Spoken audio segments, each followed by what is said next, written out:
Welcome to partialarc.com. Don't do that. In the grim darkness of the far future, there is only war. And a lot of weird shit. Roll to seize!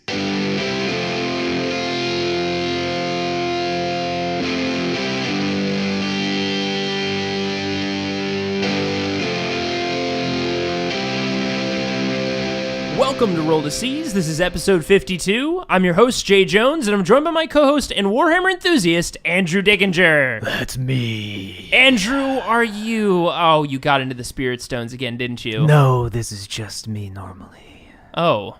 Did you drink some of that inky viscous? Hold on, I need some water. Just give me a second. He's drinking a different vial. All right, I'm much better.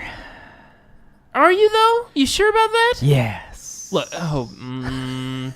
something lingering there. But I'm okay with it, because this is the one day in the grimdark universe that we actually celebrate how horrifying and terrifying it is at all times. That's because it's Halloween! Yeah, I mean, at some point you gotta start celebrating just because you'd lose your sanity Right, otherwise. that's true. You know, you gotta lean into it a little bit, because otherwise it would just be the worst. Isn't it so wild and crazy? Man, I can't believe there's demons everywhere! What a fun place to be! Oh, God. Anyways, we're so excited about everything. I like the decorations this year. It seems that they ran out of, I guess all those pumpkin people went bad. Yeah, you did a good job with those. Yeah. I think... Because you did that, right? Huh? You put up the decorations. No? These? No, I thought you put these up. Or the Harlequins, at least. No. Have they been asking about these decorations? They don't really talk to me that much. Okay. They also don't seem like the decorating type. That's true. But I didn't do it. Do you think the pumpkin people that were left over last year were not decorations, but actually left over from a battle of an incursion of the Black Library of pumpkin people that they slaughtered and killed? Are we in imminent danger right now? Then who hung up all these nice decorations? I feel like the answer is yes, but we're going to go with it. Okay, well, might have a very limited amount of time before something bad happens. I feel like these kind of decorations are put up before like a terrifying ritual happens. Anyways, let's talk about the new things that have happened in the Grimdark. There's been something. I feel like something happened recently. You know, right? There's something special going on this particular month. Green. Green. And smelly. Smelly. Old roots? Are you talking about the pumpkin people again? Look, I didn't throw out all of them. They got a little gross, and they turned, a little bit of a greenish color. Orcs! Yeah, that's right, baby! We're doing orcs. Orc time! It's the end of Orktober and the beginning of Orkvember. Wogvember. Or Wogvember, is that what it's being called now? And man, at this point, the pre-orders have gone up, and the Orc Codex is on its way. Yeah, I have not been this excited about an army in a long time. Because you used to play orcs. I did. I had crazy conversions. I am a huge fan of flash kits. Flash kits are one of, if not my favorite unit in the entire game of 40K. Really? Yeah, like their fluff, the way that they behave, the fact of how outrageously ostentatious they are. They do. mean, they wear a lot. Don't they wear like gold and like plenty of shiny things on themselves? They give bling a bad name or a good name. I mean, to them, it's a good name. It's a good name. For sure. So much bling to the point where it's like you can't see them clearly. I was going to say, I feel like their clan culture, instead of being a +1 to hit because something died within 24 inches, not something died within 24 inches, one of their buddies killed something within 24 inches of them. But yeah, it should be like you just can't hit them. It's because they they shower it with gold, which then makes everybody else want the gold. Is that what happens? Is it they get a +1 to hit because their bullets are shiny, and when they shoot something and kill something with it, it brightens up the whole area because of all the gold reflecting off of everything. Exactly. Yes. That makes perfect sense. I mean, it's just they are greed incarnate. Wow. They are literally avarice made whole. But man, I mean, there is still, like, we don't actually have the codex in front of us, but we've seen a lot of the previews. Like, Warhammer did a big bunch of previews, as well as a lot of other people have started revealing different things online because they have the codex as well. Yes, there's been many leaks and reveals, and wowie zowie. Wowie zowie, as everyone has always said, and will continue to say. This codex is incredible. It's game changing. It will literally absolutely shift what we've referred to on the show, and you'll hear people say a lot in the competitive space, the meta of the game. Yes, you'll actually, in some articles on our website that I penned, you'll be seeing some more deeper talk into what we mean by the meta and the general competitive scene. So, the meta is like the general common play that you see at a tournament. And I would say right now, if we want to keep on this track, the Imperial Knights have been very much commanders and kind of steering the meta for the last several months. There's two major metas that happen right now. One is Horde melee infantry, like bloodletter bombs, cultist bombs, stuff like that, or knights. Like, you have to basically prepare to face those two armies in a tournament. And they're so similar, aren't they? Yeah. Imperial Knights and just Horde bloodletters. Polar opposites. Couldn't be similar units. So you basically, if you're going into a tournament, you have to prepare to face those, or you're gonna be in bad shape. And you're gonna have to start preparing for orcs, because this is incredible and nasty. They're just such an X-Factor army. They just invalidate so many of the defensive mechanisms in the game that it's just like their core rule, which was an amazing change by Games Workshop and just gave them such a buff, which is, as I call it, Triple D. The Triple D. Daka is amazingly good. Always hitting on sixes. Always hitting on getting an extra attack on unmodified sixes, and it generates an additional shot. Yes, that unmodified is very important. Very important. Very key. Very important.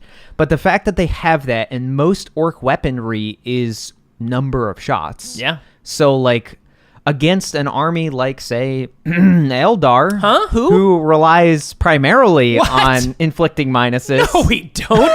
That's not what we do at all. Poppycock, I say. Poppycock. It is our number one catchphrase of the Eldar community. That's the stratagem. It's just called Poppycock. You have to say it in Poppycock, sir. You cannot hit me in my fancy bike.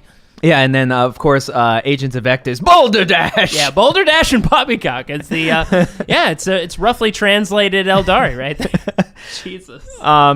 So that ability alone is game-changing. I mean, it's drastically game-changing. It can be cold, but when it goes hot, it goes real hot. It goes real hot. And I believe, and we've heard about this, that there is a stratagem that makes the Daka and the Orc Codex be on 5s and 6s.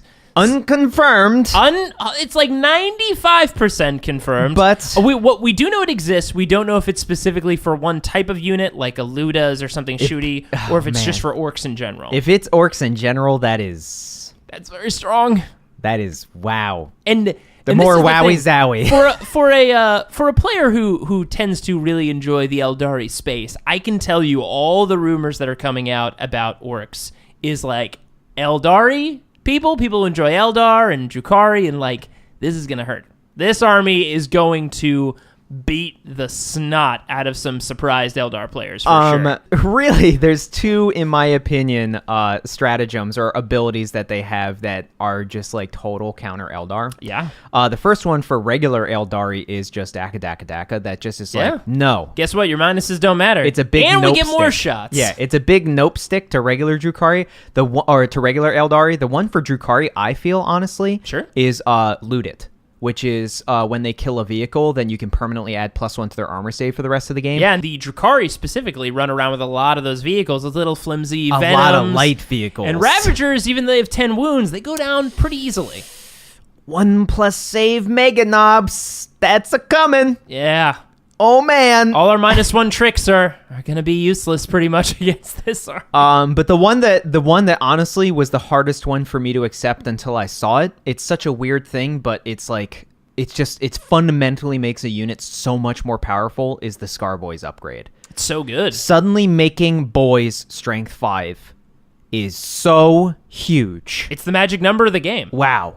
It is the best strength of any weapon or person you can be. I guess unless you strength 16, I guess is the best. I mean, Scar Boy Goth boy unit at max level, 30 boys, generates over 100 attacks. It kills anything. Wow. Didn't you say like you ran the math and it does like 55 wounds to a knight or something like that? It's at least, the numbers are a little skewed. I forgot that, it doesn't actually affect them that much. It can get more crazy. So boys have base 2 attacks. The knob with them has 3 attacks. If they have 20 or more models, they get an additional attack. So that a unit of 30 has 3 attacks each. So 90.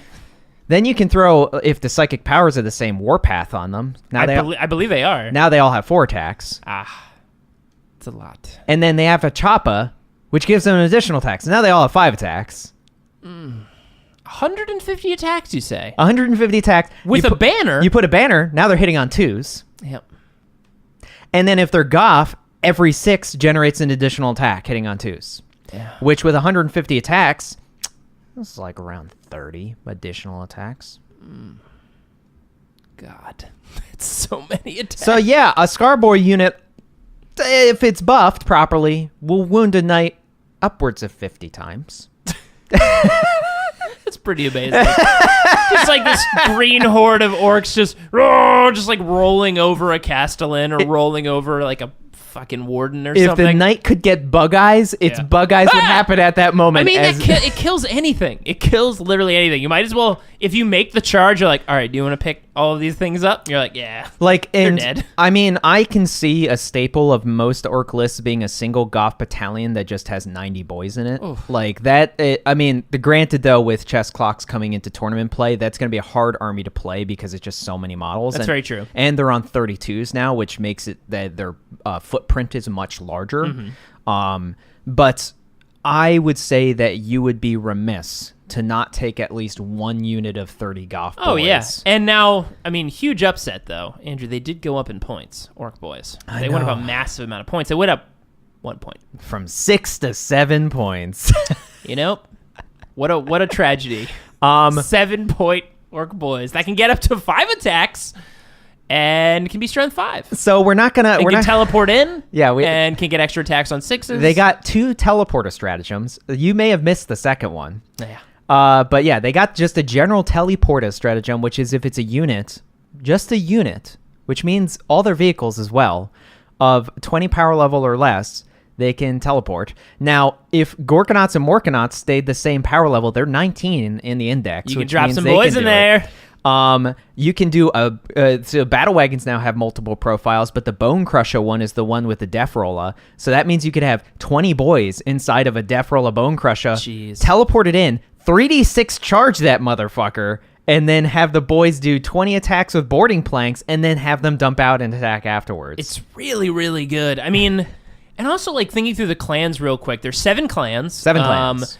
What in your opinion do you think is like the best? Like to me, there's so many good different, and we don't know all the stratagems, so I think there's a couple of specific ones that we don't know about. But like, it's hard. They're really, a lot of them are really dynamic and really different. So we already mentioned the Freebooter's one, which is getting the +1 hit with ranged weapons. Very strong. Death Skulls is interesting, giving a 6+ invulnerable save.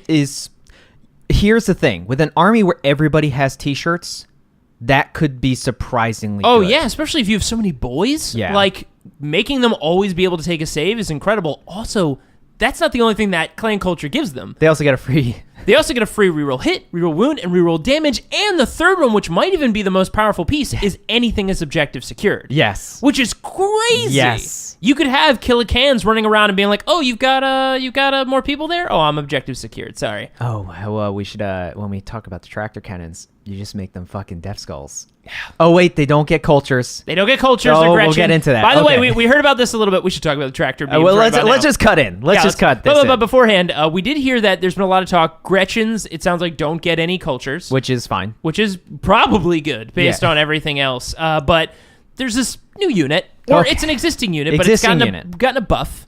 It's called the Tractor Beam? Tractor Cannon. Tractor Cannon. It's one of the 3 mech gun 3 mech gun options. It is it's real interesting because it's only 45 points and you can have a unit of 6 of these things. So you can have a whole unit of 6 of these little guns. And each gun is 45 points. It's strength 8. A single shot, strength 8, -2 to AP, and D6 damage. it's 2d6 take the higher, like a melt-a-weapon, if you're shooting something with fly. Yeah. So, like, good, but it's still one shot. But you got Gretchen, right? You can shoot a little bit better. But now it automatically hits! Against anything. Against anything. It's just a single-shot auto-hit weapon. It's a single-shot auto-hit crack missile with the melter rule against flyers. And the icing on the cake. Automatically explode. And this is the key. This is the kicker. The auto explode is to anything that has the explode rule. So it's not just flyers with crash and burn. If you shoot a skimmer, that explodes. Yeah. Now it has to have the fly keyword, but it still makes anything like a wave serpent explode or Ravager explode. A freaking Thunderhawk or whatever, they all explode. No rerolls, no cancel. Now it has to kill it. It has to kill it. It doesn't like if it hits. We're not talking about old Grav. Grav isn't back. Yeah. Everyone relax. It's not old Grav. But if you kill it, it does automatically explode, which is so. Remember when I said Eldari are going to be in a little bit of hurt? All those Hemlocks and Crimson Hunters are like, wait, what do they have? And the orcs are like, powering up the tractor beams. Orcs are putting the hurt in the dirt. They are just grabbing planes out of the sky and just crashing them. All those planes rely on that -1 to hit, or for Eldari, the -2s or -3s when you put lightning fast reactions on them. Like, holy cannoli. Like, this is crazy. Like, you are going to be destroying planes and skimmers left and right. It is pretty incredible. Now, if it's kept the same range as the original tractor cannon, it's a 36-inch range gun. Oh, my God. It's so far. You know what's also the range of 36, Andrew? Everything? Yeah, I believe pulse lasers are 48. Bright lances are 36. Disintegrators on Ravagers, everyone's favorite Cabal of the Blackheart detachment of 3 Ravagers with a shit ton of Disintegrators. That's 36 inches. So, geez. Yeah, that's a thing. That's a thing that's coming. Now, of course, they did get a little bit of a nerf. Now they're only T5 and 6 wounds. And a 5-up save. Now, 5-up save isn't much, but when they're only 45 points apiece and there's 6 wounds T5, it's not easy to chew through that. And you can teleport them as a single unit of 6. When they come in, they separate into smaller units. So you can't kill them all in one. You can't, like, focus down a unit of 6 and just blow them all away in one go. You got to split that fire. Holy crap. Tractor guns. This is insane. It's bonkers. I mean, I'm worried about them. Almost everything in my army has fly, and it isn't. And they're not flyers. It hits anything automatically. Terminators sitting in the corner, just having a nice evening to themselves. I mean, it's even big old tractor blast. It's even a good anti-night weapon. Yeah, it's even a surprisingly good anti-night weapon. It's good against Mortarion. Oh my God! Light up Mortarion, and he flies. So it's you roll d6 twice, take the higher. Does Mortarion explode? Yes, he does. Oh my God! Wait. Oh my God! Would it make him blow up? It would. He is a fly. Now we don't have this exact rule in front of us, but I wonder if it's only vehicles. Okay, so that's here's the thing. The reveal that we saw, they mentioned that anything that makes a unit explode, it does explode as long as it might have the fly. prerequisite that's a vehicle, which would make sense. But if not, and it could just make auto explode Mortarion. They just he's just grabbed by tractor beams. It's and 45 points. You could have 18 of these damn things automatically hit Mortarion. It's 3s to wound because it's strength 8. He's got a 4 Binvol, so who cares? So the -2, he's just making. And it's 2d6 pick the highest against him. So you could, if you got 3 could 6, wreck him in one volley. Oh my God. Your Death Guard, take a lot of those Death Shroud Terminators. Oh, I mean, Death Shroud Terminators have never had a more valuable. I hope we're wrong. I hope something got misinterpreted. It's so good. You know what I'm hoping? I'm hoping that the reveal that we saw, the 45 points, is the cost of the platform without the gun. That's what I'm hoping. That's what I'm hoping. Holy crap. But But wow. So clan cultures, going back, let's pull back. Yeah. Pull back. Let's get back to, sorry, I went down a dark place. Snake bites, 6 up, feel no pain, great. Yeah. The other thing that's great about snake bites is they have one of the best stratagems in the codex, which is a +1 to wound against a monster. Oh my god, the Monster Hunter thing is so good. Wow, that can get out of hand real fast. I mean, like, even against another person, like Mortarion. Agreed. Like, if you're fighting a Mortarion. I think Evil Sons is maybe one of the best cultures. Because it's everything, right? It's the +1 to move, or +2 if it's a speed freak. It's +1 to move, +2 if it's a speed freak, +1 to advance, +1 to charge. Yeah. Which means if they teleport you in, or if you do the jump, psychic power, they have an 8 rerollable charge, which, let's talk about the secret sneaky sauce boost that was like subtly mentioned in the community page, and then everybody immediately was like, wait, what was that? Here we go. Used to just be you can reroll charges. It's now you can reroll either or both dice on the charge. Which is better. People have been relating this to a free command point. It is not. It is better than a free command point. It's 2 free command points. But for charging, it's infinite command points. Because if you have 5 units charging, you can reroll a single dice for all of those units. Yeah. It's insane. It's so powerful. Yeah, and I mean, here's the key: is the reason why this is so powerful is because with the old Irigo of forcing you to re-roll the whole thing. If you rolled a 6, if you need an 8-inch charge and you roll a 6 and a 1, that sucks. But then if you can just suddenly re-roll the 1 for free. Oh my god! Because in that situation, when you wouldn't use Irigo, you would have used a command point because you don't want to risk losing that 6. Precisely. But like now, holy crap, who cares? And they also have another amazing stratagem they have is flank speed, which allows a vehicle to get a 3d6 charge. Yeah. Any vehicle. That's amazing. And I haven't been fully clarified in it, but they have some kind of mortal wound inflicting mechanic if they successfully do the charge. Oh, wow. So I've heard that the Bone Crusher battle wagon, the one with the death roll on which is cool because the battle wagons now have like 3 different profiles, so like Carnifexes basically. Yeah, and the reason is for this is because they have an ability that if they move half their speed or less, they can fire their primary weapon twice, like a They have. Layman I think Russ. it's called the Periscope ability. Periscope, yeah. Like a Layman Russ. So that's good. But the death roller, I've heard, is 6 plus d6 attacks. Hitting on 3s. Ouch. Strength 8, AP -2, D3 damage each. Oh, that's so much damage. So you can have a unit of 20 boys inside.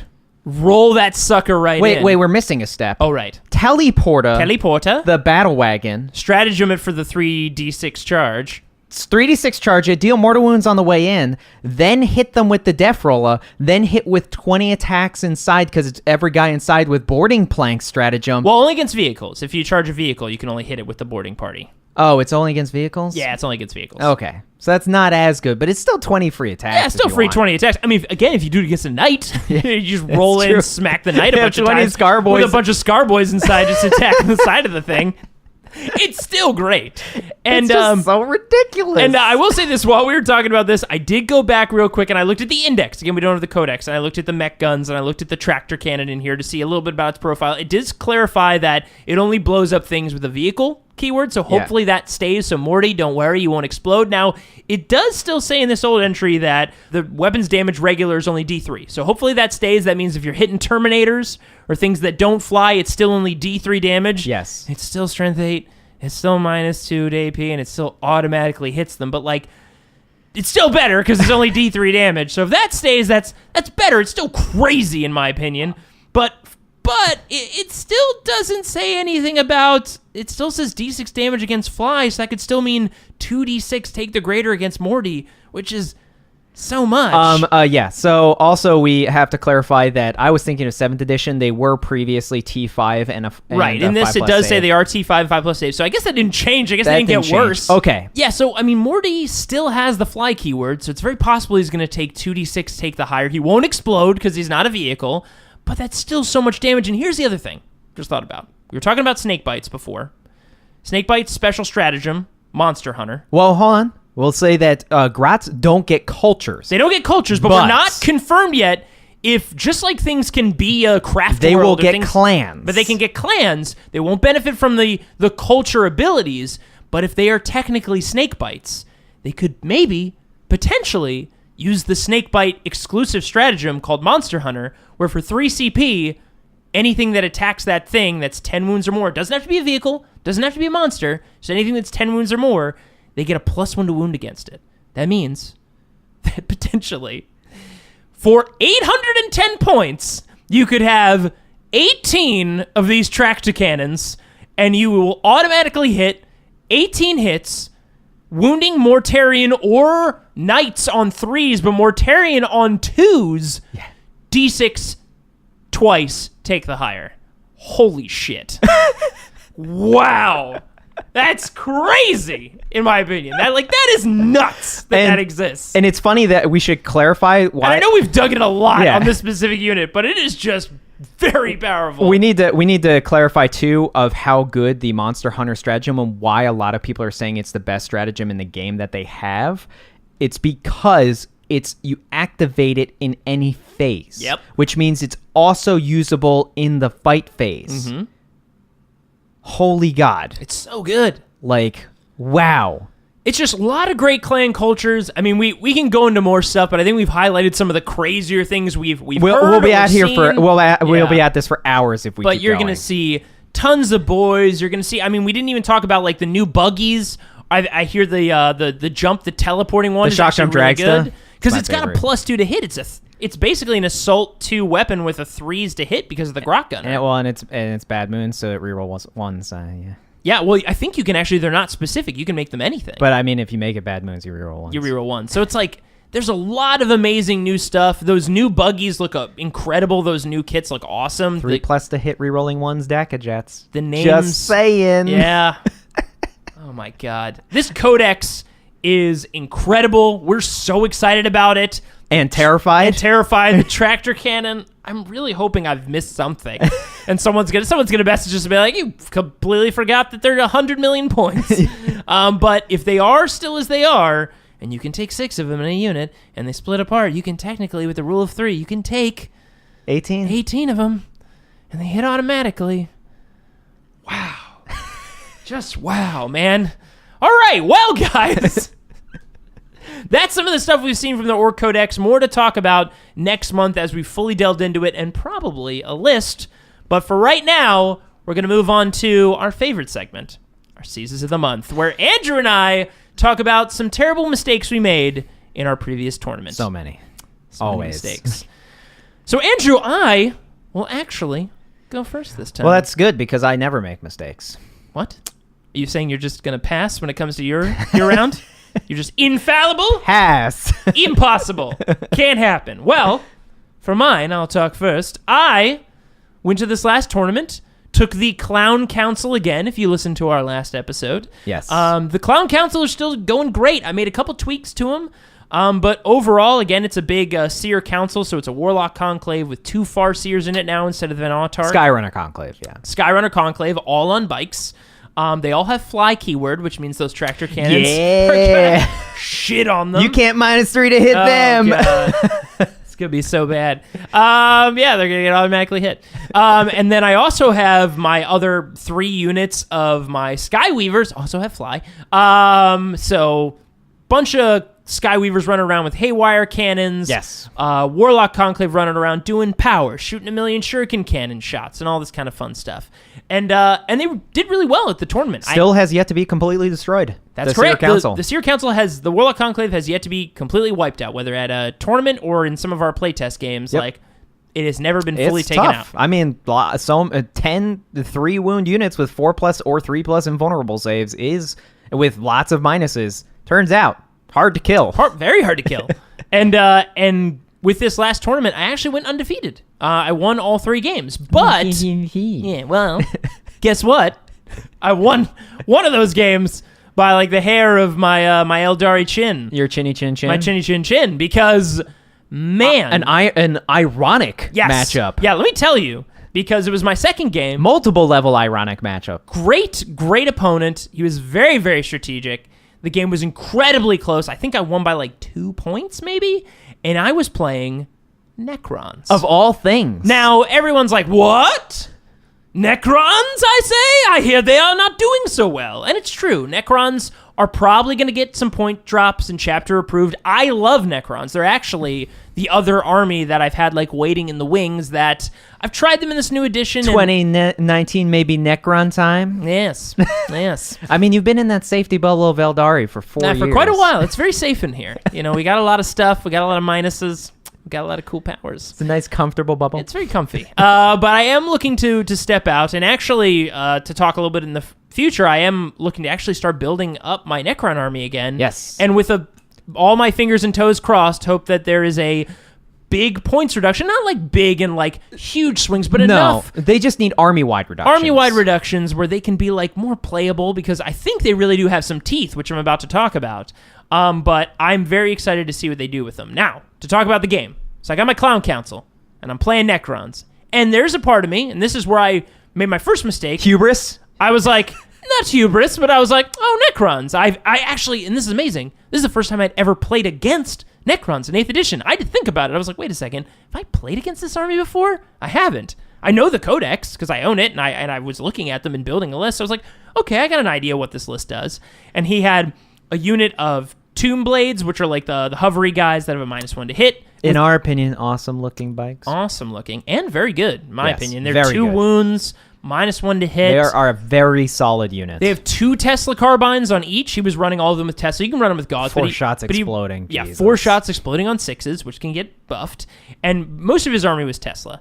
He had 3 Doomsday Arcs, which is the standard you see these days with Necrons. They're very good with quantum shielding. An entire army that's Tesla, you say, it's almost like Strength 5 is very good. Yeah, Strength 5. Really good. If you don't know about Tesla, it's a Strength 5 guns. The low-level Tesla, yeah. Low-level Tesla. They usually are of a range 24, and on 6s, they explode 6+, to be exact, because it's not like Daka, Which where is unmodified 6. Unmodified. This is a modified 6, which means, yes, +1s can make those explode on 5s. And when they explode, Or 4s. they don't just get an additional roll to hit. No, they automatically hit with 2 additional, which means every 6+ turns into 3 hits instead of just 1. Very good. It's incredible. So Gets out of hand real fast. Oh, it does. And the rest of his army for troops, he had 2 small units of 5 Immortals and a big 10-man unit of Immortals, which he was going to probably Veil of Darkness and buff up and do some cool stuff too.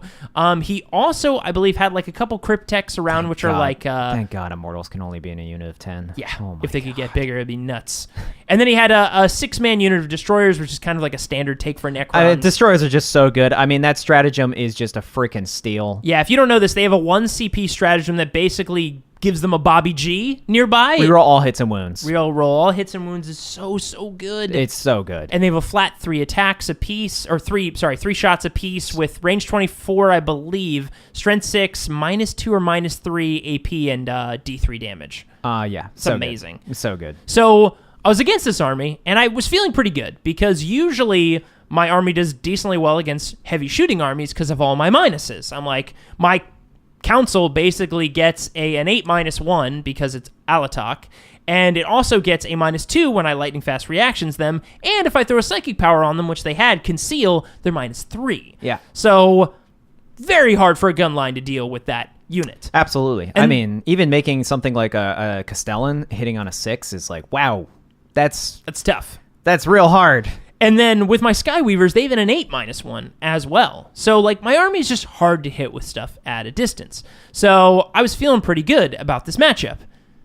And I made some mistakes. And here we go. So, against everything I described, I looked at the Doomsday Arcs, and I was like, these have got to be my priority target in this game.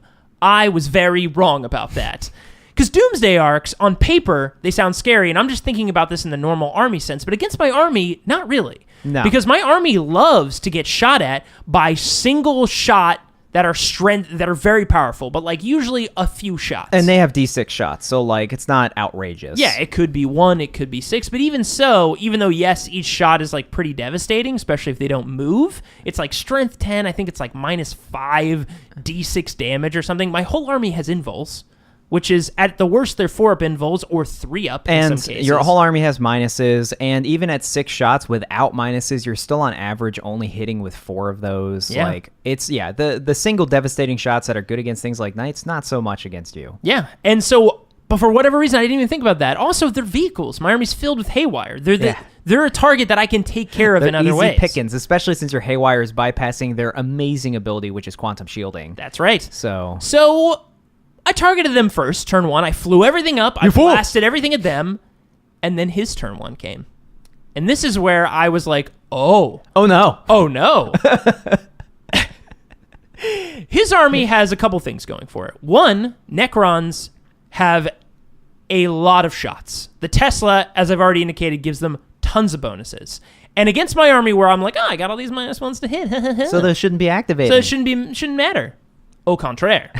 With the Necron ability called My Will Be Done. To infantry units, yeah. He can also spend a stratagem and do it to 2 different units. And then also, because they're Saw Tech, they have another bonus +1. Right. So if he does My Will Be Done on a unit, and he uses the Saw Tech stratagem, which that's their clan or their chapter tactic or whatever. Culture. Basically, it gives them an additional +1 to hit against a single target that they've wounded. So in one turn, what I thought my Skyweavers were getting a -1 against that army, instead, with 2 +1s, he was getting a +1 against my Skyweavers. So he was activating his Tesla on 5s. And with that many shots from, again, he has a unit of 9 Tomb Blades with 4 shots apiece. That's 36 shots, where a third of them are going to be exploding into triple that number.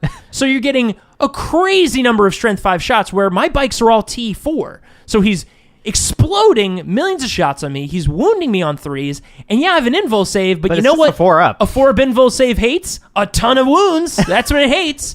And even though my Skyweavers, there's 5 in a unit, and they're 3 wounds apiece, he obliterated one entire Skyweaver unit and started whittling down another. And that 10-man unit of Immortals have a crazy amount of shots because of 10 guys, a Tesla carbine each. Like, it gets nuts. It gets out of hand. So right away, I was like, oh no, I've got to kill those Tomb Blades. My turn 2 comes around. I get right into like the throat of his army, where he doesn't want my Warlock Conclave to be. My Solitaire flies up to kill some of those Destroyers. Now, Destroyers, to the benefit of me, are infantry, and my Solitaire's got that sweet Kegarox Rose, which does a flat 3 damage on infantry models, so one punch goes through, he's just killing all of them. And this is where the other bit of the Necrons against my specific army actually hurts me. This is the first time I've really, with this army, gone up against kind of like a Space Marine army. An army that has 3-up saves. An army that has, for the Tomb Blades, T5. Yep. And my army across the board is mostly Strength 4. Strength 4 Haywire guns, Strength 4 Shuriken weapons. Yep. And even when my guys charge in with their spears, they're relying on my Jinx and other things to make your saves worse. Yep. But if you across the board have 3-up saves against my no AP weapons, I am actually not doing as much damage as I think I'm going to do. And ironically, this army... Well, first we should mention that your mask is Dreaming Shadow, which fights Necrons. Yeah, which is really cool. This game actually was really cinematic because my Harlequin troop, or my Harlequin detachment, is all Dreaming Shadow, which their whole deal is they fight Necrons. But also... And also they talk to other Harlequins. Sorry, to get into the fluff a little bit. They also go around telling all the other Harlequins, like, hey, chaos is bad, but you know these robots that are waking up? There's a lot of them, and they're really dangerous, which is even more ironic because they killed my entire... By the end of this game, all of my Harlequins were dead. But yeah, we should also mention that this is one of the few matchups that Necrons have where you don't have a lot of high AP weapons, which means reanimation protocols can really start kicking in. Yes, and they did in a big way in this game. And literally after turn 2, my Shurikens didn't do as well. My Doom didn't go off on his Tomb Blades, and his Tomb Blades survived even after charging in. Because again, even though my Witchblades are doing D3 damage, or sorry, my Singing Spears are doing D3 damage, they still have to save. They still have to fail their save, and he has a 3-up save. Yep. With shield veins on his Tomb Blades. And the worst thing you can have is to have at least one survive. And a couple more than that survived, and they fly, so they leave the combat and they can shoot again. It was bad. My target priority in this game was all wrong. I should have ignored the Doomsday Arcs. I should have solely focused the things that couldn't leave combat, like essentially all the Immortals, because the Immortals were just pumping damage into me.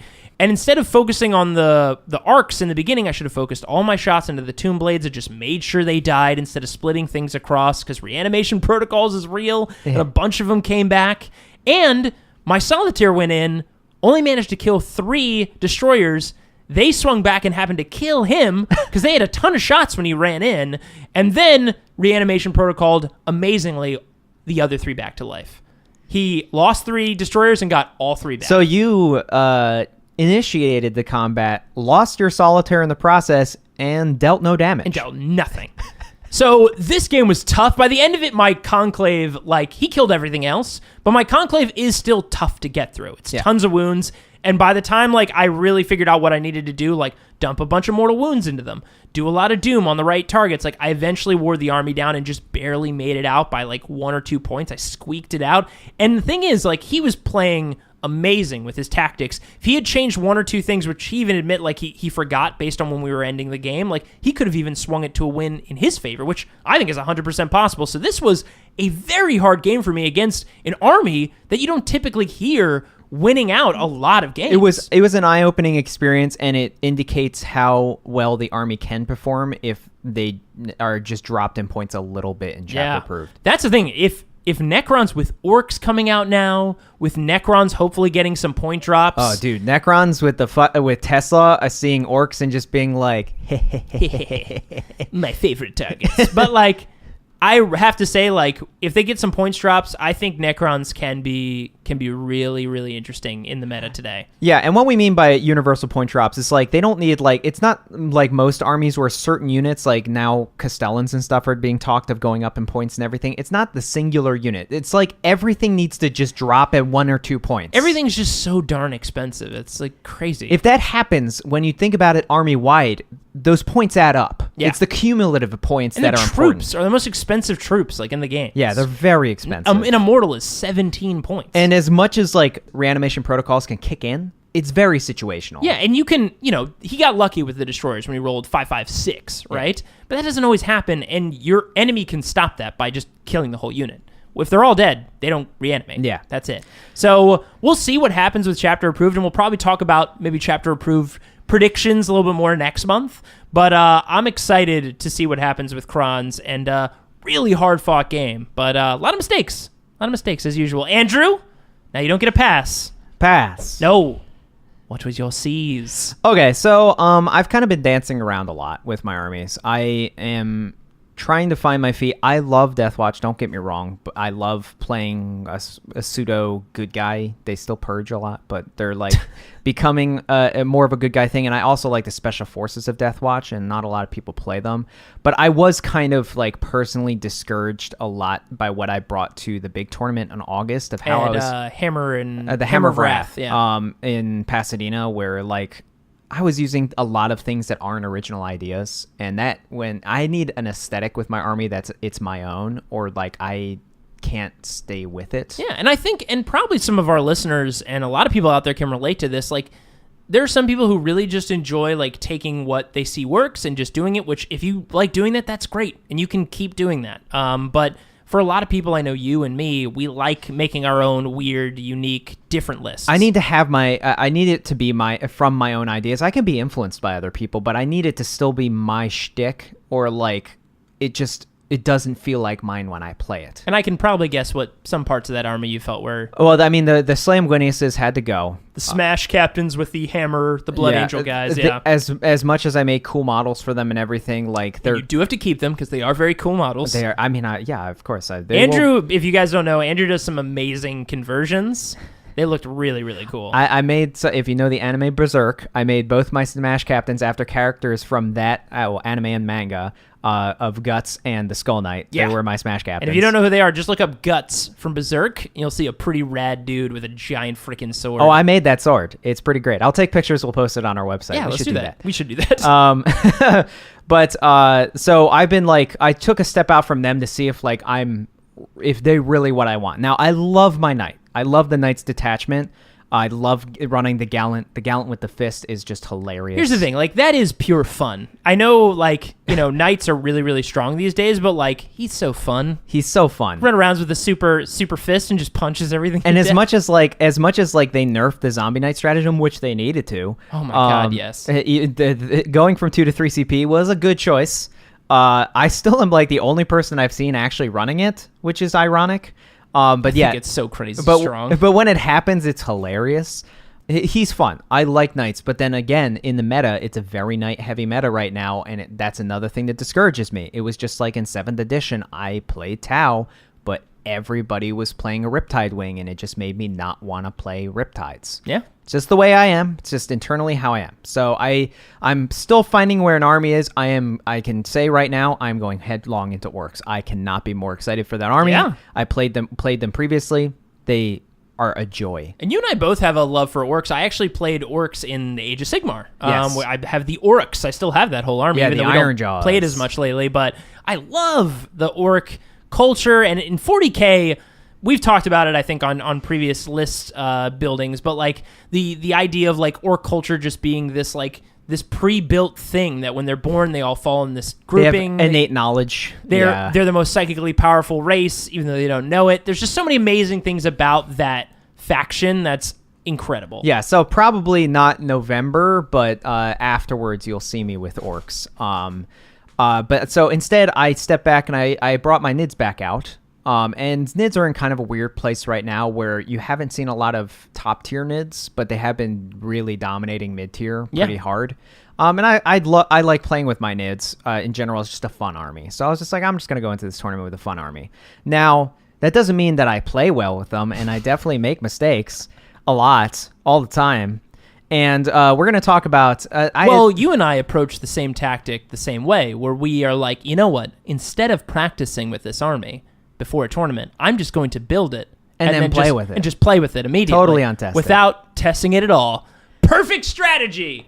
So we're going to talk about my second game. So I didn't do so great at this tournament, but in my second game, I made a real big boo-boo, and it was, oh God, it's just like so many flashbacks of just like, what was I thinking? So I was going against a mainly Knights army. It was a Valiant, actually. Ooh. That's the Super Flamer Castellan variant. It's the other variant of the Dominus class Knights. Yeah, I think I actually know that player. That guy's great. Yeah, so like I haven't seen that in a while, so I was excited to play against that. Although it's terrifying, especially for an IDS player. Yeah, did he have this special relic on it too? If you take it, of course you take that. It's like 3d6, 3 damage flat flamer. No, it's strength 7, AP -2, auto 2 damage, but it rerolls all wounds. That's what it is. And it auto hits, and it's 18-inch range with 3d6 a shot. So like, yeah, it's pretty good. Pretty good. Yeah. And it's also, I mean, the Dominus class Knights also have like a crap ton of other guns, so like that's really scary. He had not a Warden, the cannon and the Gatling gun version. He had just one with the Gatling gun, and he had a Gallant, and then he had a single Armiger Helverin and some Smash Captains and then some Scouts.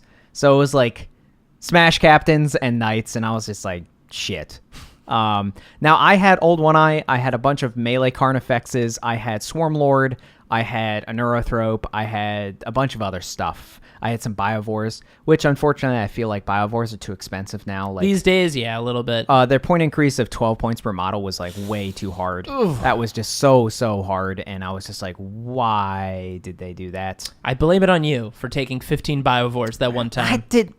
Lies, all lies. Wasn't that the time you played Reese? That was when I played Reese. He called GW and he was like, "This is bullshit." No, Reese, it's your fault. We knew it. We figured it out.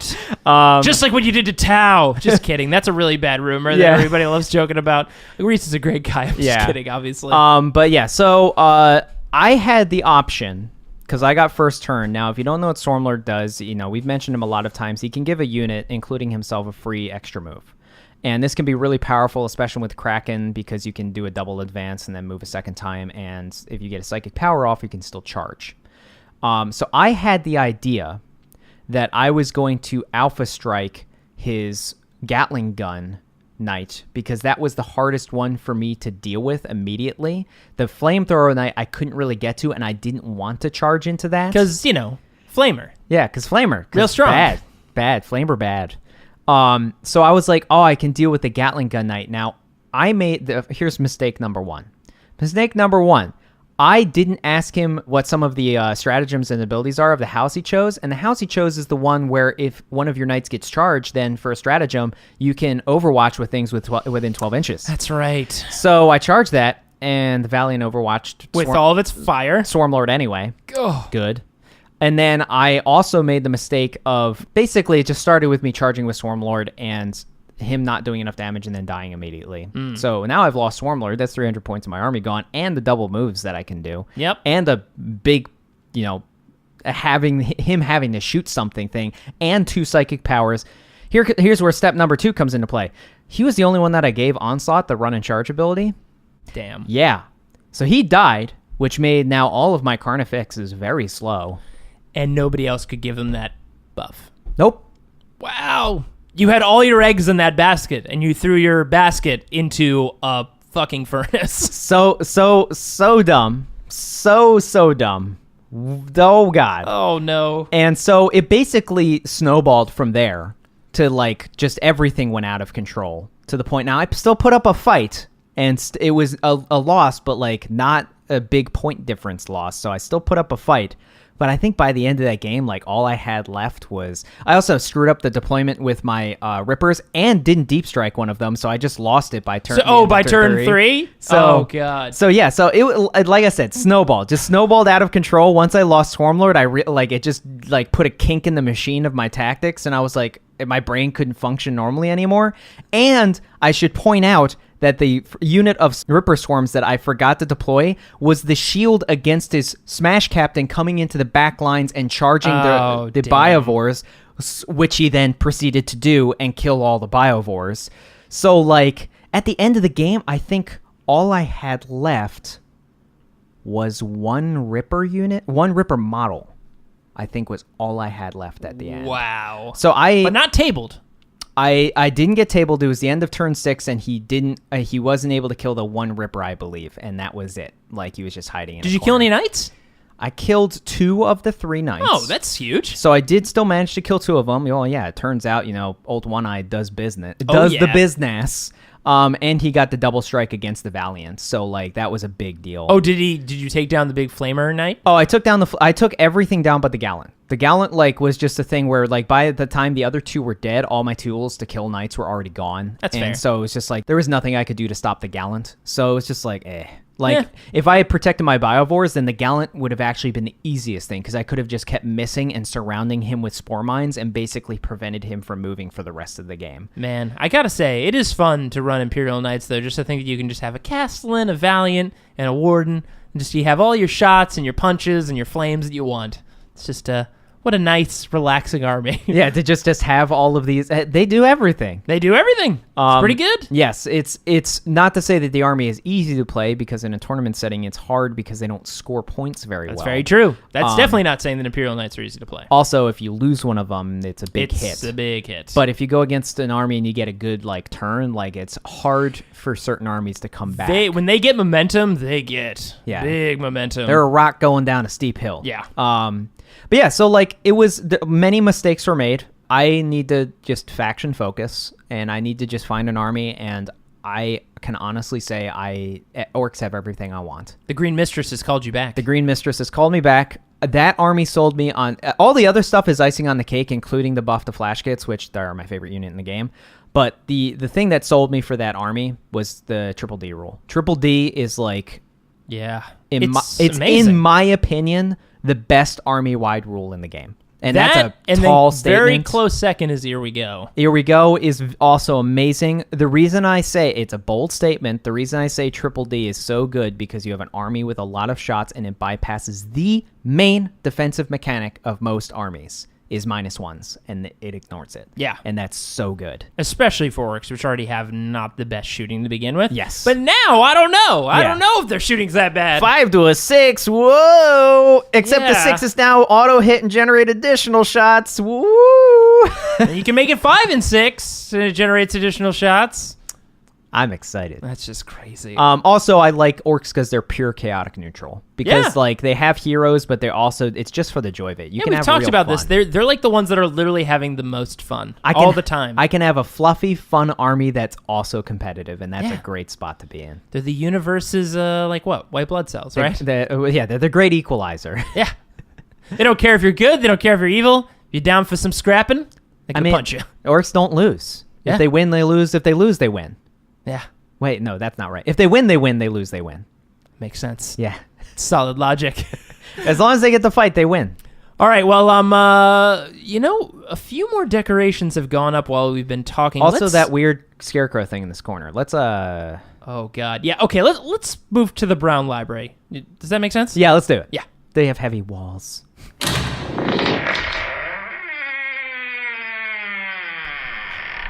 All right, we made it to the Brown Library. Luckily, there are no decorations up in here, which is good. I'm feeling safer. Is it safer, though? I don't know. I don't ever fully understand what they keep in here either. Sometimes they move boxes around. I mean, that fifth dimensional book really messed me up for a while. Yeah. I mean, they let us stay in here, though, which is nice. There's those other subsections of the Black Library. Like, there's that crystal area or whatever that, like, I've tried to get in a few times. Let us into that place. It sounds so cool. It does sound neat. We'll get there eventually. But, so I guess let's talk a little bit about what list we're building this month. And if anybody doesn't know, in our Brown Library segments, we take a faction and build a fun, sometimes unique, sometimes crazy list. All right, so this month, being Halloween and all, oh yeah, we got to get festive. Oh yeah, because we got to appreciate some of the crazy stuff that's happening all around us all the time. We gotta go crazy. So this month we're gonna be talking about space wolves. Space wolves. Thriller! It's the codex everyone's talking about these days. Yeah, right. Right? Yes. I think they're cool. They're rad as hell. Space Vikings! And they got a huge boost, and no one plays them, and it's very sad. I think some people are slowly rolling into them, but I'm hoping to see a lot more. Okay, so if you don't know what they got for their army trait, this is a big boost just to begin with, but they got the entire army has 6-inch heroic intervention, which is so good. But then the icing on the cake is they got a Blood Angel ability variant, which is when they are charged, or heroic intervene, they get +1 to hit. Very good. That means in melee, their basic troops are hitting on 2s. So good. So good. That means that also when they are charged or heroic intervene, their Thunderhammers ignore the minus. Yeah. That's a big deal. Thunderhammers hitting on 2s. That's a big Or hitting on deal. 3s with regular Space Marines, but usually on characters, it's amazing. 2s always, yes. Power Fist, the same thing. Yeah, yes, please. They are I accept. badasses in close combat. So we're gonna make this a themed lift. Everything is wolves. Of types of wolves. And now, of course, the one problem I have with this codex is that you cannot create a lone wolf out of an actual wolf, which I believe is the greatest injustice of the entire codex, and I will stand on that soapbox forever. Yes, they have a stratagem called Lone Wolf that if there's a single model remaining in a unit, they can become a character and get a stat boost, which is so rad. But I believe it only applies to like Space Marines. It only applies to Space Marines, or it only applies to units that aren't Cyber Wolves or Fenrisian Wolves. Which why? Why can't you have a wolf They're hero? wolves. That is a lone wolf, literally. But it does mean that suddenly, if you have Thunderwolf Cavalry, you could have if one guy is alive, that he suddenly becomes an under 10 wound character with I think +2 wounds and +2 attacks and everything. It's rad as hell. It goes crazy. That's super freaking cool. They also, their warlord traits now, so they used to have in the previous books these things called sagas, which were like achievable goals. Mm-hmm. They still have sagas, but their sagas are now their warlord traits. And the best part about their sagas is they have a Deed of Legend ability. So they have an innate ability, and we'll get to who our HQ is, but there's lots of different kinds, like Saga of the Beast Slayer, Saga of the Bear, stuff like that. Our warlord is going to have Saga of the Wolfkin. Ooh. Saga of the Wolfkin is if a unit is affected by this saga in the fight phase, you add 1 to their attacks characteristics for all models that charge, move, or were charged or perform a heroic intervention, which means that this model, their HQ, gets not only +1 hit, but also a bonus attack. That's nice. Classic old 7th edition charges. Yes, so his Deed of Legend is if he slays a total of 5 models in the fight phase. Now, if he does achieve this means that this affects all models within 6 inches of him, which instead means of just him. All those, is it models or is it units? All units within 6 inches. Well, that's of even him. better, because that means if he has any units just touching within that 6-inch bubble, they all get additional attacks. They all get +1 to hit and an additional attack when they charge or heroic intervene. That's really good. And killing 5 models with any of the characters is like not difficult. It's probably because their characters are pretty good at fighting in close combat, aren't they? It's like their first combat. You'll achieve this against most things in the game. My 5-man rangers are very afraid of a wolfman just jumping out of the shadows and just murdering all of them. So by default, this is an army of heroes. These are warriors of legend. Yeah, it is really cool how the Space Wolves like faction is, and even the codex is very much centered around this idea of like just legendary like Space Wolf, Space Viking badasses. I mean, the fact that their warlord traits are even called sagas is like amazing. They're very Norse Viking focused, which is, I mean, their Space Wolves are great. So by default, I had to make it. This army has so many special characters in it. I would hope so. I had to have all of our HQs as special characters. There's no defaults in this list. So we're taking a Space Wolves Battalion and a Space Wolves Outrider. Nice. Those are our two detachments. The Outrider actually could be an Outrider or the Elite one, which I can't remember what it's called. A Vanguard. Because we have... I'd never remember any of their names. Yeah, so the Vanguard... It's the one with fast attack. It's the one with elites. Because that detachment has 3 fast attack and 3 elites in it, so we could have taken either. Ooh. But so in our battalion, let's just get through our troops first. So our troops had to be Blood Claws, which are essentially like the only BS4 plus Space Marines in the game. They're just too distracted by all the rage to shoot accurately. They're like a step below being wolfmen, and there are actual wolfmen in this army, like literal lycanthropes. It's probably because they're mad that they're shooting guns at anything. They're like, because this would be so much better if I could just stab them. I just want to chop it to death. So Blood Claws only have 1 attack base, but they have a chainsword, which gives them a bonus attack. 2 attacks. And then they have an ability called Berserk Charge, which is on a turn they successfully charge, they get another bonus attack. So they can get up to 3 attacks. So they're 3 attacks each, plus with their innate ability, they're hitting on 2s. Wow. So even a unit... And they can all get chainswords. They all have chainswords by default. Nice. And then I also gave the Blood Claw leader a power axe, because, it's Vikings are all about axes. You got to get axes in there. I mean, come on. So he has a power axe, so then he has a power axe he has 2 attacks default. He's getting then 3 attacks on the charge with a power axe hitting on 2s. Pretty great. And then if that Saga goes off, they get 4 attacks on the charge. Attacks each. Jeez. Hitting on 2s. So many attacks. 40 attacks from 10 Space Marines? Yeah. Holy crap. So our troops are just 3 units of 6 Blood Claws. And it's funny, you're like, oh, but they're just going to die. No. There's so many... They will never die. There's so many other targets in this army. If you're shooting the Blood Claws, then, Great. Good luck to you. Either things went really well, or you have poor prioritization. Yeah. So those are our troops for our battalion. Now, we'll go through we have a total of 4 characters in this army. Nice. So it's 4 special characters, I should say. So let's go through them. 5 special characters in this army. So let's go through them one at a time. Our 2 HQs for, including our warlord for this Space Wolves battalion. The first one has one of, in my opinion, the best names of any character in the game. And his name is Krom Dragongaze.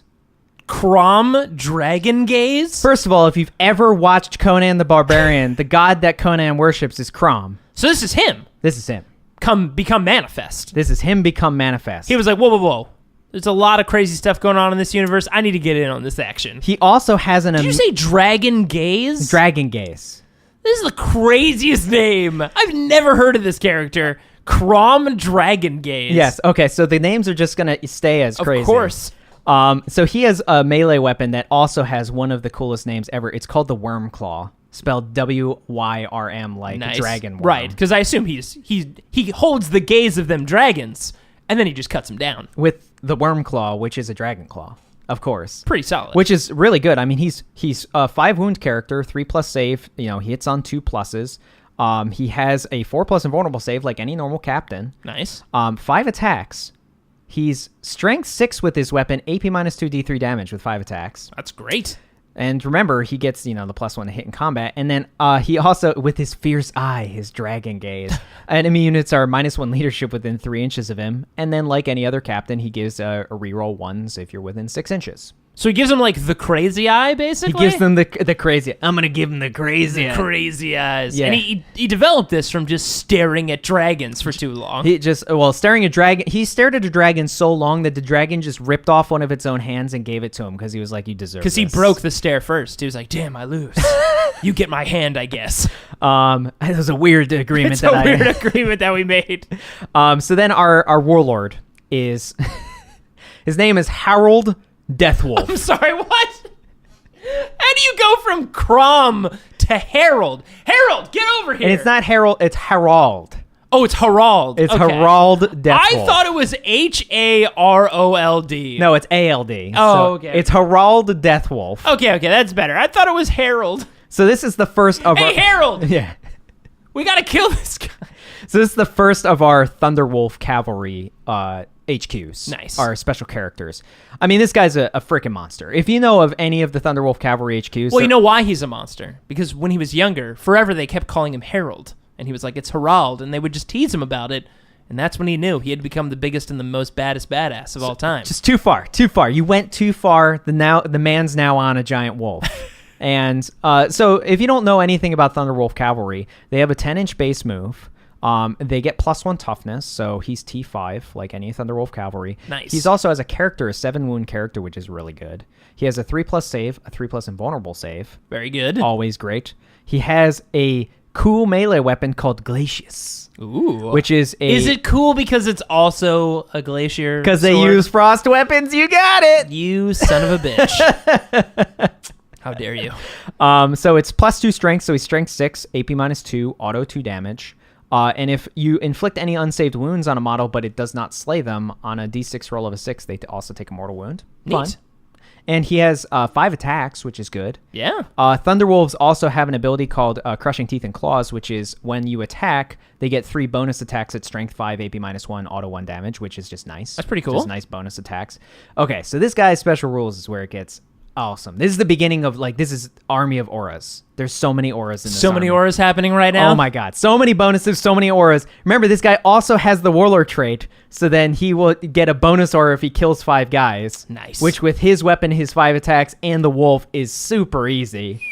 Expert Hunter. During deployment, you can set up Herald Deathwolf ready to outflank his prey instead of placing him on the battlefield. So he gets a setup 12 inches from a battle edge and 9 inches from any models. He can outflank if he wants to. Nice. Awesome. He has Jarl of Fenris, which is Jarls are essentially like Earls. They're Earl of Fenris is the other way of saying it, but it's spelled J-A. Earls are their leaders. They're chieftains essentially. Cool. So you can reroll hit rolls of 1 friendly Space Wolves, just like Space Marine captains. Nice. Lord of the Wolfkin. All friendly Thunderwolf units and Fenrisian wolves and cyberwolves within 6 inches of him use his leadership instead of their own. That's very important. Good, because man, does their leadership suck. Yeah, I mean, regular Fenrisian wolves are only LD6. If you stick a cyberwolf in there, it's LD7. Yeah, it's bad. So he's LD9. Very, very good. Very important. He also has Mantle of the Troll King. He killed a troll, apparently, or just, like, ripped his back off. It's because he was Not making sure. fun of him. Yeah, that must have been the... He was the guy calling him Harold. Why do you call a guy Harold? He's got a giant cool axe. Yeah, you know? don't mess with that guy. The Mantle of the Troll King is add 1 to any saving throws except as invulnerable saving throw you make That's important. You make for him against shooting attacks. So he actually has technically 2+ armor against shooting attacks. That's awesome. Which is very good. So he's the first, and he is our warlord. And then let's get into our outrider / vanguard. Pick your poison, whatever you want it to be. So here's our second Thunderwolf Cavalry special character. This is Canis Wolfborn. Nice. Solid name. He really doubled down on the wolf theme. With Canis and Wolfborn. Do you think they know I'm a space wolf? I mean, my first name's Canis. What's my last name? He's Wolfborn. I'm Wolfborn. How wolf is he? He's double Wolfborn. So he has the basic same stats as Harald. That correct. had previously. Well, we can't say it incorrectly because he will literally murder us. Yeah. So he has 1 less wound. He has 1 less attack. But it's where his... this is what I was saying, aura madness. Like, this is where the aura stuff gets freaking Start stacking. nuts. He has a wolf claw, which is like a standard weapon. It's +1. It's the Space Wolf version of a power claw, which is, in this instance, it's +1 strength instead of straight strength. Important because it makes him strength 5, the money number. That is good. And he has a pair of them, which gives him a bonus attack. So he does technically have 5 attacks in combat. Nice. And he rerolls all wounds. Whoa, that's very good. Very good. Born of the Wolves, the first of his special abilities. If you didn't get it from his frickin' last name. Wolfborn? Wolfborn, born of the wolves. Yeah, we get it, Canis. You can make 1 additional Teeth and Claws or Crushing Teeth and Claws in the fight phase for all friendly Thunderwolf, Fenrisian Wolves, and Cyberwolves that are within 6 inches of him. Ooh, that's pretty good. So his wolf and all other Thunderwolves near him get 4 attacks instead of 3. All Fenrisian Wolves go from 2 to 3 attacks. And then if your leader gets the Saga, they get another bonus attack. I see what's happening here. So this is like the wave of the wolves, basically, just like rampaging across the board. An army of auras and sagas, it gets out of hand real fast. You thought the wolf star was gone. It's back. He also has Alpha Predator. You can reroll failed charge rolls for him. Nice. Always great. And he has Champion of the Death Wolves, which is the elite Thunderwolf unit. You can reroll wound rolls of 1 for Space Wolves units that are within 6 inches of him. Great. So all of these, I'm telling you, man, aura's like crazy. So now everyone near these guys is rerolling 1s, rerolling for hitting and wounding. And they hit on 2s. They hit on 2s. If they charge, they get bonuses, and they get bonus attacks for the wolf stuff. Holy shit. Getting out of hand real fast. That's a lot of attacks. So let's get into some of the elites, because there's 2 elite characters that I've taken, and they're both kind of awesome in their background, but also in their names and their abilities. So the first of them is Lucas the Trickster. Ooh, that's interesting. Maybe he doesn't have wolf in his name at all. Well, it's because he may have been influenced by someone called Loki. Oh. He's essentially their version of Loki. What's an L word that's not Loki? Lucas? All right, Lucas. fine. So Lucas he's an interesting character. He can't be your warlord, so he's like very much like a Cypher. Oh, he's too damn tricksy. He's too damn tricksy. He's got his Claw of the Jackal Wolf is his weapon. Was this a pumpkin wolf? The Jackal Wolf? I'm not sure what that is, the Jackal Wolf, but that's what he has. I guess only he knows. He killed it. +1 strength, -2 auto 2 damage, reroll all failed wound rolls. Very good. It's a great weapon. Having a built-in doom is always great. And this is why we have him in here. This is the kicker. And once again, auras on auras on auras on auras. He's like, for anyone who has an aura, triple its power. He's the Blood Claws hero. You can reroll wound rolls of 1 for friendly blood claws within 6 inches of him. Now, the other guy has that trait for just Space Wolf units, but this means that they have the ability to separate. So if Lucas they can spread out a little bit. Yeah, because it's bubbling is always not the best option. So yeah, not everybody hopefully is going to stick their entire army in like a 12-inch radius and be like, yeah, we're all right here. Yeah. Because then you just you don't score well, and it's better to just spread the pain. You gotta spread the pain. Yeah. So usually you'll have Lucas and the next character that I'll mention. It's 2 blocks with this army. You have the giant wolf block that just has all of the wolves and Thunderwolf characters, and then you have the guys on the ground block, which we'll get to. Nice. So he's now. Let me guess. If it was Lucas the Trickster, is his brother Jimmy the Honest? He's the one they don't talk about. Oh, they don't talk about Jimmy? He doesn't have enough sagas, Jay. That's fair. He hasn't proved himself enough yet. He doesn't trick anybody. No. He loses most of his fights. And just fights. being honest, especially brutally honest, like him, he's brutally honest. He pisses off the wrong people, and they kick his ass. Yeah, he was he went up to Logan Grimnar, and he's like, your slay's kind of lame. And that was the last they ever heard of Bam! Jimmy the Honest. Prison for life. So his other ability is called, one of his other. Wait, what's his actual name though? Lucas the Trickster. No. We're still talking about Lucas. Yeah, we're still talking about I thought we were about Lucas. to talk about another character. No, we're not. My mistake. So we're still talking about Lucas the Trickster because he has a lot of special abilities. Jeez, apparently. He has Master of Mischief. You subtract 1 from the leadership of all units within 3 inches of him during the morale phase, and he cannot be your warlord. It is the part of that ability. Yep. It's too unpredictable. He also has an amazing ability called the Last Laugh. You'll like it. I do like it. I'm a fan of the clown stuff. You know me. If Lucas the Trickster is slain in the fight phase, both players roll a dice, re-rolling ties. Also important. If you roll lowest, nothing happens. If you roll highest, the unit that landed the final blow suffers D6 mortal wounds. Whoa, D6? Yeah. Holy shit. Yeah. That's mean as hell. Throw him against the character, and you're like, damned if you do, damned if you don't. Yeah, if you win, you also lose, probably. Damn. And then his last ability is Pelt of the Doppengrongle. I don't know what the fuck that is. What the hell? This guy fights Jackal-wolves and Doppengrongles, apparently. I think he just makes it all up. He just makes all this shit up. What were you doing? I was out fighting Doppengrongles. Don't worry about it. He is the trickster. He is a trickster. And the master of mischief. So who knows if any of this is real stuff. But it does actually have tangible benefits. And the benefit of the Pelt of the Doppengrongle is your opponent must subtract 1 from any hit rolls against him in the fight phase. Wow. So he actually has a -1 to hit in the fight phase. So you don't want to kill him, but if you do kill him, you'd probably lose anyway. It's bad.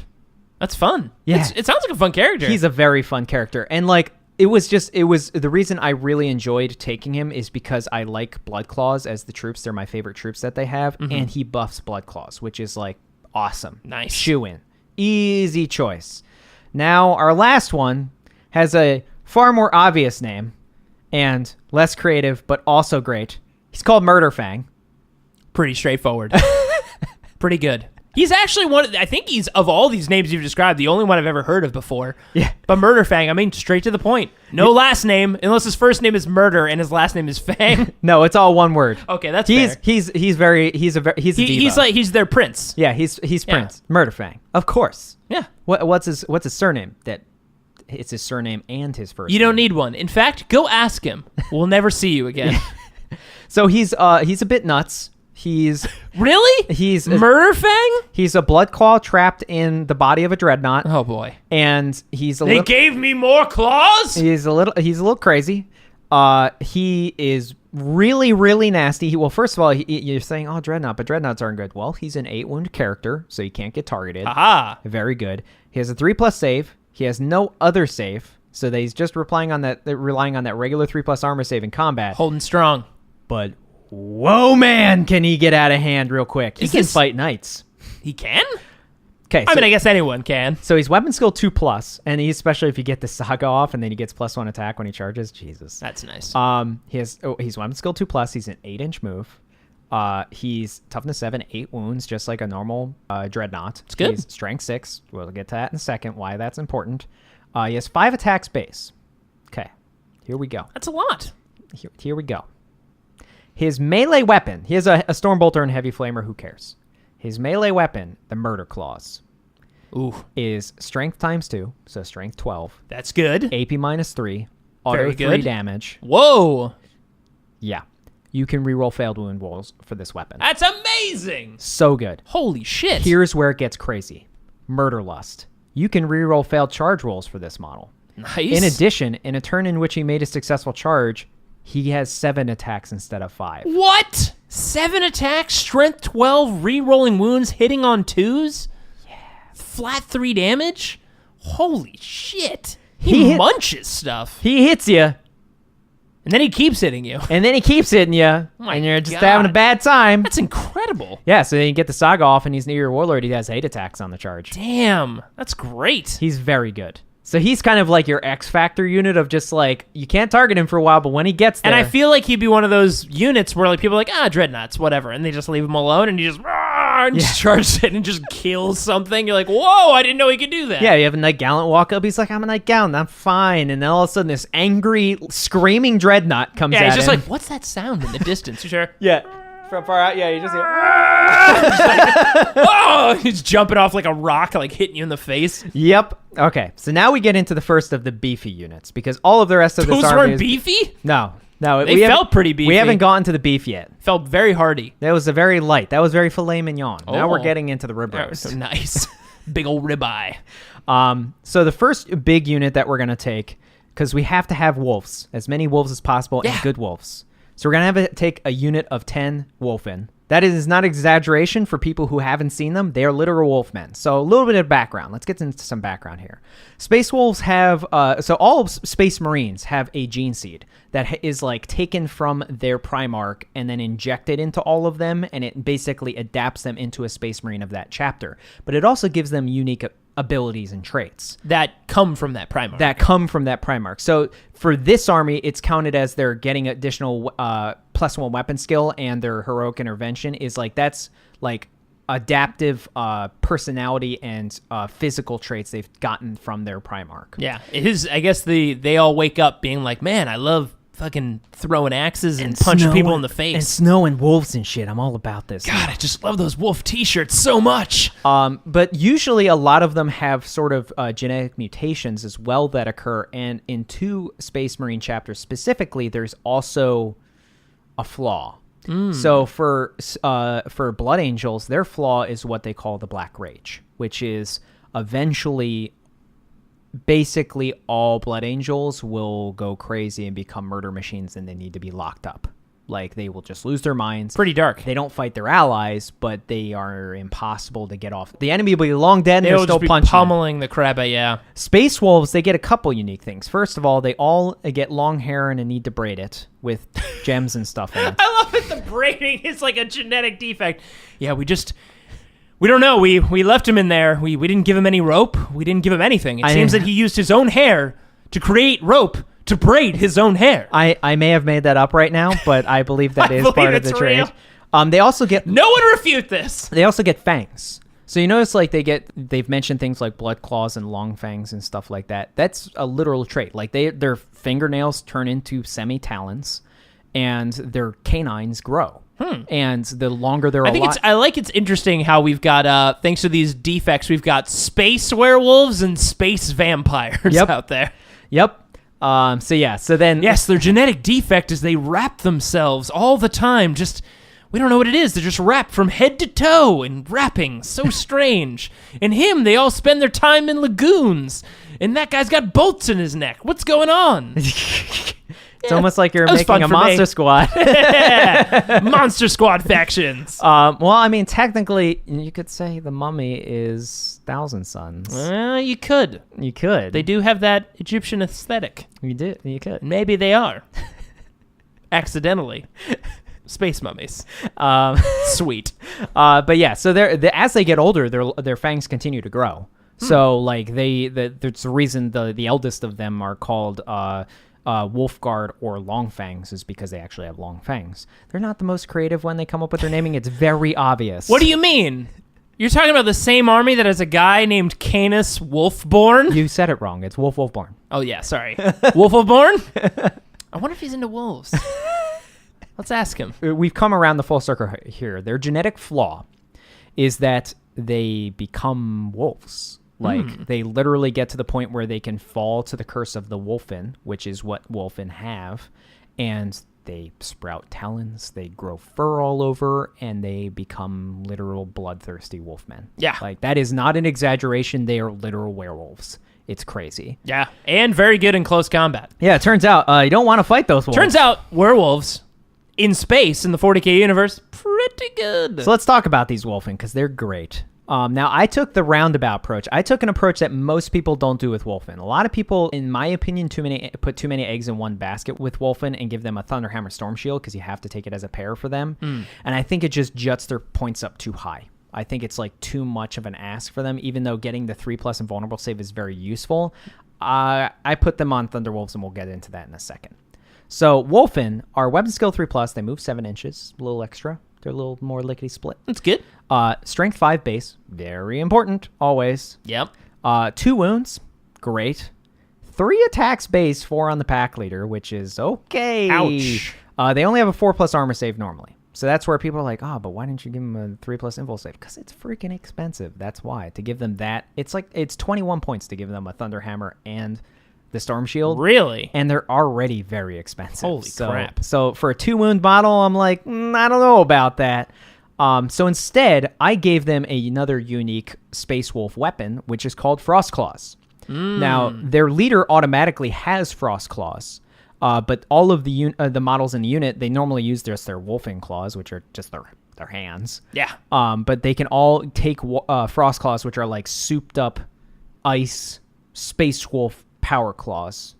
Pretty cool. Yeah. They are strength +1, so they're strength 6. AP -2, 1 damage. So like a normal lightning claw is what I've been saying. Power claws. Lightning claws is what they're called. Each time the bearer fights, it can make an additional attack with this weapon. So now the regular wolves are going to 4 attacks, and the wolf and pack leader is going to 5 attacks. And they reroll wound rolls. Again, see reroll wounds is a good theme. See the theme here? The best theme. So that's their melee weapon. So let's go to their abilities, because they have a brick of abilities. There's so many abilities in this army.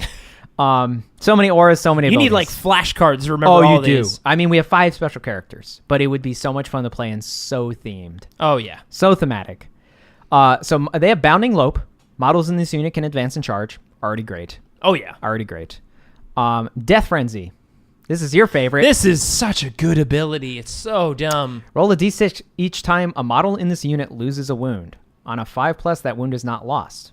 But if a model in this unit is slain in the fight phase, Then once the enemy has finished making its attacks, you can immediately attack with that model before removing it. Even if it is already attacked. So good. They get to attack twice. Do not fight them in the fight phase. You lose. No matter what. This is a unit that would still be able to wreck a 30-boy unit. Yeah. Because they're like, Because even if you kill them, you kill all of them, they swing back. Yeah. It's nasty. So they have 2 aura abilities. One is called Curse of the Wolf and Hunt, and the other is called Curse of the Wolf and Kill. So Hunt is you can reroll failed charge rolls for friendly Space Wolves infantry, biker, and cavalry units within 6 inches of them. Nice. That's already an amazing buff for everybody around them. Once again, auras on auras on auras. For Blood Claws, it affects them 12 inches away. Ooh. So, again, another being able to split out. Yeah, get those Blood Claws in there. You have like the wolf bunch on one side, you have the regular dudes on the other side, and then in the middle, bridging the gap, is the mix of the two. Just yeah, you get to see the nice progression. Yeah. Right? You get a nice sliding scale. Then they have another ability, Curse of the Wolf and Kill. You can make 1 additional attack for models in friendly Space Wolves, infantry, biker, and cavalry units that are within 6 inches of a unit with this ability when they make their attacks in the fight phase. Wait, does that mean they benefit from it too? Yeah. Oh my god. So they can get up to 5 attacks? Yeah. And then holy crap, that's a shit ton of attacks. And then you put the Saga and there's 6. Oh my god. Yeah. 6 attacks with the Saga. And then again, the range of this ability is 12 inches for Blood Claws. Wow. That's nuts. All right, so it should clarify, it does not affect Wolfen. Very key. Very key. It's important. Still, they got a bajillion attacks anyway. It also does not affect units if they use the Hunt ability previously. Okay. So if they use the reroll charge ability, then they can't get the bonus attack. But the fact that it gives you the option to use both, or if you don't need to use the reroll charges, and guess what? You're not going to need to use the other one if you don't get into close combat. So you're going to use the other one first. Yeah. And if you don't need it, use the other one. Yeah. Pretty good. So good. Oh, man. Buffs on buffs on buffs on buffs. Wolfen are great. All right, so let's get into the next unit that's crazy, and that's Thunderwolf Cavalry. Whee! So Thunderwolves, as we mentioned previously, because we have 2 characters that are on Thunderwolves, are giant men on giant wolves. Yep. They have, 3+ weapon skill, ballistic skill. They don't have much shooting. In fact, they have no shooting, the unit that I made. So that makes sense. Not a problem. 10-inch move, toughness 5, 3 wounds each. Very important. And a 3+ save. Now, I gave all of them Thunderhammer Storm Shield. Because they should. Because they're expensive and you need to keep them alive. You need to keep them alive. They're 3 wounds, so then it means that you're getting more value out of the 3+ invulnerable save. That's right. And this is why I was saying it with the Wolfen, they get a 5+ feel no pain, and they get to strike twice even when they die. So I feel like it's less important to keep them alive, personally. I like them having them as a mulch unit, as opposed to and they're also going to get focused. A lot of people are going to shoot the shit out of a Wolfen unit if they can. Yes. So unless you can deliver them in, and if they're in close combat, they're happy to be there anyway. Even if they have a 3-up invul, they'll tank more damage, sure, but they're going to get shot a bunch. Also, if you're fully investing in Thunderhammer Storm Shield for them, I feel like that mismatches the targets they should be fighting. It's harder to multi-charge the things that you want, whereas because if you're going against infantry, if you give everybody a Thunderhammer Storm Shield, they're very expensive for a 2-wound model. No, obviously you can do whatever you want, but Andrew and I are Space Wolf professionals. And we know the ins and outs of every army, so if you disagree with us, you're just wrong. Just kidding, obviously. So the Thunderwolf Cavalry, they all have 2 attacks base, 3 attacks on the pack leader. They all have Thunderhammer Storm Shield. Remember, they have a weapon skill 3+, which means it's a -1 to hit, but if they are charged or heroically they get that intervene, +1. they get the +1, so there is still a It's 3+ just to hit. if you're in combat for the first round ever, you always get a +1. And once again, there's multiple captains in there, so they're re-rolling ones to hit, and then there's... Guess the only time they wouldn't get it is if someone heroically intervenes into them. Because they are not charged. That's correct. Interesting. The advantage, though, is that will almost never happen because they have a 6-inch heroic intervention, which means if they're not charging... And also, why are they that close to another enemy within 3 inches that they're not charging? Yeah. Just mistakes. Yes. Mistakes are made. They're like, you have out-heroic me! So they're the first unit that we've gone to that has no real special rules. That's crazy. They're just I was waiting for the list. They're just murder central. Yeah. Everyone having a 3+ invul, everybody being toughness 5, everybody having 3 wounds, and a 10-inch move. They're very strong. And then once again, think about all the bonuses around them. They reroll 1s to hit, they reroll 1s to wound. They get an additional attack if he gets his warlord trait ability off. They get the bonus attack on the Crushing Teeth and Claws when they're near Canis Wolfborn. Like, there's so many bonuses going into this that, like... You should have to, like, keep, like, literally flashcards next to you to be like, wait a second, how close are these characters? Because they could have all of these extra buffs. Yeah, I mean, it's crazy. It's literally crazy the number of attacks this army can get when everything's going off. And then so we're not done yet. The last 2 units we have in this army are 2 units of 15 Fenrisian Wolves. Because Fenrisian Wolves are actually pretty great. Now and when they can be LD9, they're even better. Yeah, because I mean, when they're going to be around Harald, he's going to be giving them LD9 as opposed to LD6, which is like, that's a big deal. That's 3 extra wolves you save. Yeah, with a unit of 15.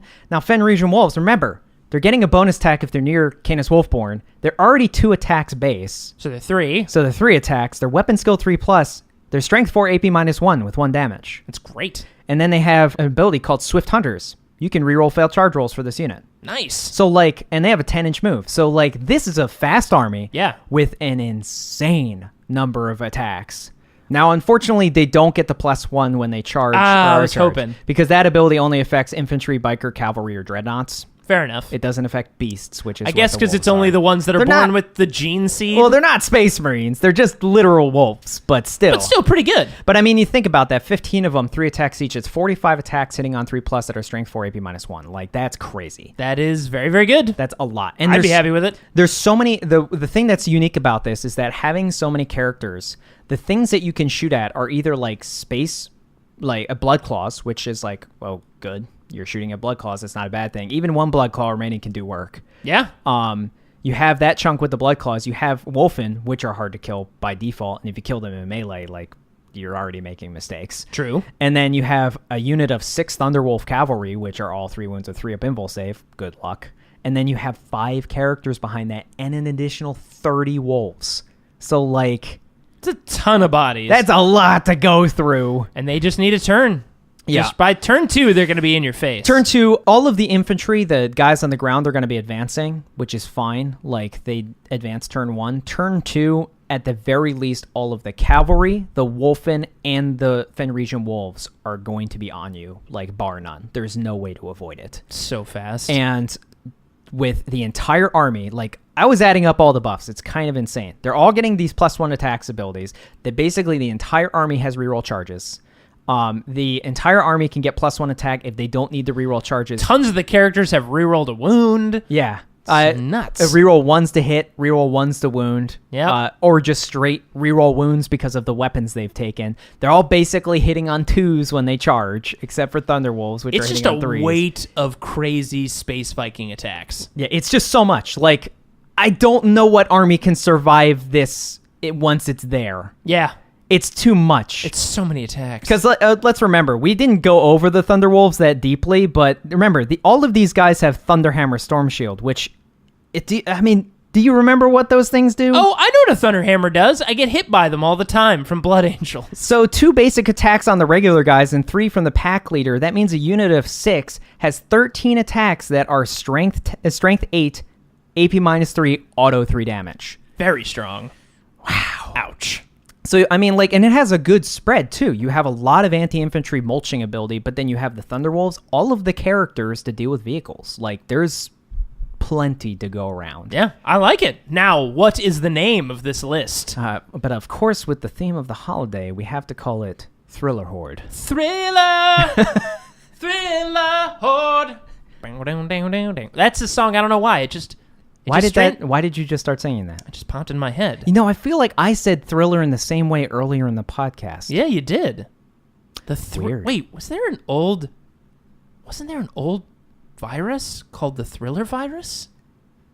Andrew? The decorations are up in the Brown Library. Oh, shit. I feel the innate urge to dance. We better get the hell out of here. Okay, everybody. Well, thanks for tuning in for episode 52 of Roll to Seize.